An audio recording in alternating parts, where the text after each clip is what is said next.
देश तो बदल रहा है। सड़कों पर किसान हैं, उनकी शहादत हो रही है, लेकिन सत्ता में कंपनियों के दलाल बैठे हैं, उनके कानों पर जूं नहीं रेंग रही है। जब देश पर कंपनी सरकार का राज था, तब तिरंगा का दुश्मनी, तिरंगा से नफरत करने वाले, देश की आजादी से नफरत करने वाले आज कंपनियों के हवाले देश को कतरा कतरा बेच रहे हैं। यह कैसे संभव हो सकता है कि जब भारत की सरकार जासूसी कांड में फंसी हुई हो, तब चीन के कब्जे को लेकर के चर्चा उजागर करने की बात आती हो। मैं यह बात इसलिए भी कहना चाहता हूं कि किस तरीके से यह सरकार, अगर मैं आपसे कहूं, खबर को खबर से दबाने का षड्यंत्र करती है। आप देखिए, अंग्रेजों के कार्यकाल से लेकर के आज तक असम और मिजोरम की सीमा विवाद का मसला है, लेकिन 26 जुलाई को जिस दिन राहुल गांधी ट्रैक्टर से संसद पर पहुंचते हैं 3 काले कानून की वापसी की मांग को लेकर के, ठीक उसी दिन असम और मिजोरम की सीमा पर लाइट मशीन गनों से गोलीबारी होती है, जैसे हिंदुस्तान पाकिस्तान या हिंदुस्तान और चीन दुश्मन देश की तरह। और मैं आपको बताना चाहता हूं, जोरामथांगा मुख्यमंत्री मिजोरम के और हेमंता बिस्वा शर्मा मुख्यमंत्री असम के, ये दोनों भारतीय जनता पार्टी की सरकार है। दोनों जगह दोनों मुख्यमंत्री भारतीय जनता पार्टी की सरकारें हैं। और रोचक बात यह है कि 26 जुलाई को गोलीबारी से पहले 2 दिन पहले देश का गृह मंत्री अमित शाह की इनके साथ मीटिंग हुई थी। और मैं दावे के साथ मैं कह सकता हूं, उस मीटिंग में अमित शाह ने यही कहा होगा कि कुछ बड़ा होने वाला है।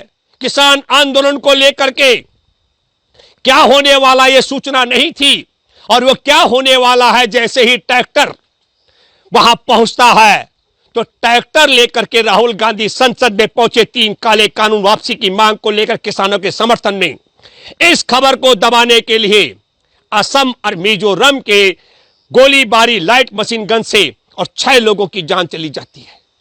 क्यों नहीं इस हत्या का मुकदमा, जो 5 पुलिसकर्मी और 1 नागरिक की जान चली गई, जोरामथांगा जो मिजोरम के मुख्यमंत्री हैं और हेमंता बिस्वा शर्मा जो असम के मुख्यमंत्री हैं, उनके खिलाफ दर्ज होना चाहिए। और क्यों नहीं इस षड्यंत्रकारी पूरे मामले को लेकर के देश के गृह मंत्री अमित शाह पर ये 2 राज्यों के बीच में दुश्मनों की तरह युद्ध करा करके खबर से खबर को दबाने का षड्यंत्र का मुकदमा दर्ज होना चाहिए। कितनी बड़ी अंडरस्टैंडिंग है चीन की साथ में संघ परिवार की। मोहन भागवत के बाप की ताकत नहीं एक शब्द चीन के खिलाफ बोल दे। और मैं कहना चाहता हूं आपके सामने, चीन ने पाकिस्तान से लेकर के श्रीलंका तक और नेपाल तक हमारे देश को तीनों सीमाओं से घेर लिया है और म्यांमार की तैयारी है। चारों तरफ से भारत को चीन घेराबंदी कर रहा है। और यही नहीं, जो पाकिस्तान ऑक्युपाई कश्मीर है पीओके, वहां पर आर्थिक गलियारा बना रहा है। ये 2017 का सौदा है। 2017 में जिस वक्त पाकिस्तान और चीन का हमारे गुलाम कश्मीर की मैं बात करूंगा, उस भूभाग पर आर्थिक गलियारा बनाने की सौदेबाजी चल रही थी। हमारे देश के प्रधानमंत्री की चीन के राष्ट्रपति शी जिनपिंग को झूला झुलाने से लेकर के और कई तरीके की चर्चाएं चल रही थी। यह बात भी हमको सोचनी चाहिए। हमारे देश के अंदर पीवी सिंधु कांस्य पदक लेकर आती है और हमारे देश में मीराबाई चानू रजत पदक लेकर आते हैं। हमारे देश के प्रधानमंत्री नरेंद्र मोदी की सरकार बताए उसका योगदान क्या है। एक तरफ महंगाई बढ़ रही है, तो महंगाई में और ज्यादा बजट बढ़ना चाहिए था, लेकिन 230 करोड़ 78 लाख रुपए की कटौती की जाती है। तो मैं, मेरे दोस्तों, देश क्या चाहता है, यह सवाल देश के प्रधानमंत्री नरेंद्र मोदी ने खड़ा किया। क्या सच में अपने हृदय पर हाथ रख के हम कहें, आज हमारे देश में डिफेंस की जमीन को बेचने के लिए डिफेंस लैंड पॉलिसी को बदली कर रही है मोदी सरकार। हम अपने हृदय पर हाथ रख के कहें, देश का एक भी ऐसा व्यक्ति नहीं है देशभक्त जो चाहता हो कि देश में डिफेंस की जमीन को निजी व्यापारियों के हवाले बेचा जाए। लेकिन हमारे देश में देश के गद्दार चाहते हैं कि देश की सीमा की रक्षा करने वाले सैनिकों की जो जमीनें हैं वो भी कंपनियों के हवाले बेची जाए। हमारे देश में एक भी ऐसा आम नागरिक देश का गद्दार नहीं है जो चाहता है कि भारत की रेल किसी निजी कंपनी के हवाले बेची जाए, भारत के बैंकों को किसी निजी कंपनी के हवाले बेचा जाए, भारत के गैस अथॉरिटी ऑफ इंडिया को लेकर के, भारत के पेट्रोलियम से लेकर के, भारत की सड़कों को लेकर के, भारत की सीमाओं को। और लेकिन देश के गद्दार चाहते हैं कि देश का कतरा कतरा देश का कंपनियों के हवाले किया जाए। ये बात मैं इसलिए भी कहना चाहता हूं, जब देश पर कंपनी सरकार का राज था तब तिरंगा का दुश्मनी, तिरंगा से नफरत करने वाले, देश की आजादी से नफरत करने वाले आज कंपनियों के हवाले देश को कतरा कतरा बेच रहे हैं, तो तिरंगे का सम्मान करने लग गए। यह बात भी हमको सोचनी चाहिए। इसलिए मैं आपको कहना चाहता हूं, देश क्या चाहता है अपने हृदय पर हाथ रख के कहें। जनवरी 2020 में राजधानी दिल्ली पर आतंकवादियों को लेकर के हमला करने के लिए पहुंचे डीएसपी देवेंद्र सिंह को जमानत मिल जाती है। क्या देश ऐसा चाहता है कि देश की राजधानी पर हमला कराने के लिए आतंकियों को लेकर पहुंचने वाले अपराधी की जमानत हो सकती है? देशवासी नहीं चाह सकते हैं, लेकिन देश के गद्दारों की यह सोच और समझ है। डीएसपी देवेंद्र सिंह को दिल्ली पर हमला करने के लिए आतंकियों को लेकर पहुंचने के मामले में जमानत मिल चुकी है। तो देश ने क्या क्या हासिल किया? देश का कोई नागरिक नहीं चाहता है कि हमारे देश की सरकार 3 गुना महंगी कीमत पर पेट्रोल बेचने का धंधा करे, लूटे देशवासियों को, डीजल को 3 गुना महंगी दाम पर बेच करके लोगों को लूटे, गैस सिलेंडर को 3 गुना महंगी दाम पर बेच करके देशवासियों को लूटे। देशवासियों को लूटा जा रहा है 3 गुना महंगी दाम पर पेट्रोल, डीजल और गैस बेच करके। सरसों का तेल भी 3 गुना महंगाई पर बेचा जा रहा है। और मोदी जी कह रहे देश को क्या मिला?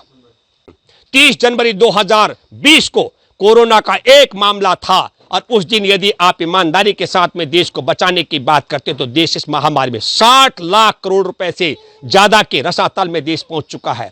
23 करोड़ लोगों की आमदनी आधी से कम रह गई है। हमारे देश में 10 करोड़ से ज्यादा लोगों की रोजी रोटी के साधन छीन चुके हैं।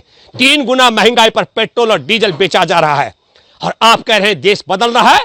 बिल्कुल देश बदल रहा है। हमारे देश के अंदर दुश्मन देश, मैं कहूंगा यहूदियों का देश, मैंने पहले भी कहा था कि आरएसएस के मोहन भागवत और इनके कुनबे का ये यहूदी वंशज से है। और आज हमारी बात प्रमाणित होती है, क्योंकि यहूदियों का देश है इजराइल, और इजरायली देश के हथियार जो एनएसओ कंपनी ने बनाया पेगासस, उससे जासूसी करा करके, मुख्य सुप्रीम कोर्ट के जजों की जासूसी करा करके फैसले अपनी मन मर्जी से कराए जा रहे हैं। हमारे देश में सीबीआई के निदेशकों की जासूसी करा करके अपने तरीके से मामलों को की जांच को बदला जा रहा है। हमारे देश में चुनाव आयुक्त को रेगुलेट किया जा रहा है। हमारे देश के पत्रकार और मीडिया को गोदी मीडिया बनाया जा रहा है, और विपक्ष की रणनीतियों को सारा तार तार किया जा रहा है। देश तो बदल रहा है। सड़कों पर किसान हैं, उनकी शहादत हो रही है, लेकिन सत्ता में कंपनियों के दलाल बैठे हैं, उनके कानों पर जूं नहीं रेंग रही है। और कहा जा रहा है सेल्फ गोल। सेल्फ गोल इसे कहते हैं मोदी जी, जिसको तुमने झूला झुलवाया उसी के हाथों तुमने गलवान घाटी में हमारे जवानों को मरवाया। सेल्फ गोल इसे कहते हैं कि हमारे देश की खुफिया एजेंसी की रिपोर्ट को खारिज करके पुलवामा में जवानों की तुमने हत्या करवाई है।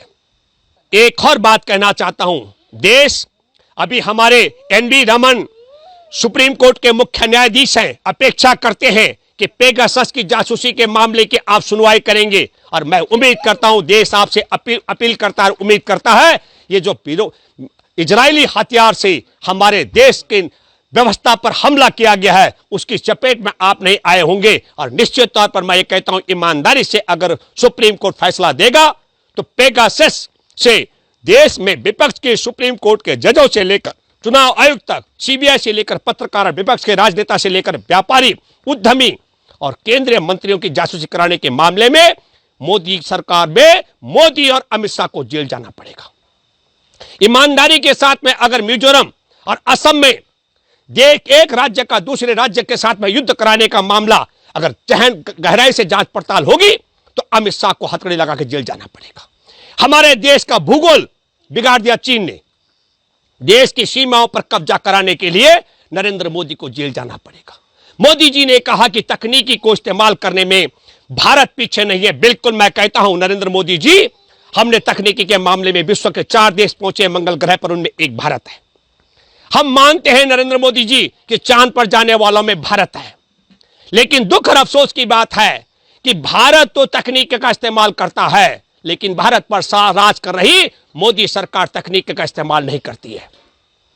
तकनीक का इस्तेमाल करते तो 15 जून को गलवान घाटी में हमारे जवानों की, निहत्थे जवानों की पीट पीट कर जिस भूभाग पर हत्या हो गई थी, नरेंद्र मोदी सरकार को उसी समय पता लग गया होता।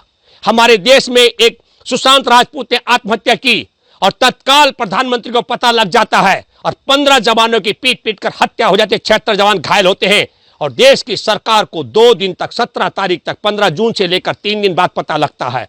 और फिर 19 जून को मोदी सरकार अगर तकनीकी का इस्तेमाल करती तो जहां जवानों की शहादत हुई, जिस भूभाग में जवानों की लाशें हम उठाकर लाए हमारे देश, वो भूभाग भारत का है। लेकिन दुर्भाग्य और दुख और अफसोस की बात है कि मोदी सरकार तकनीक का इस्तेमाल नहीं करती है।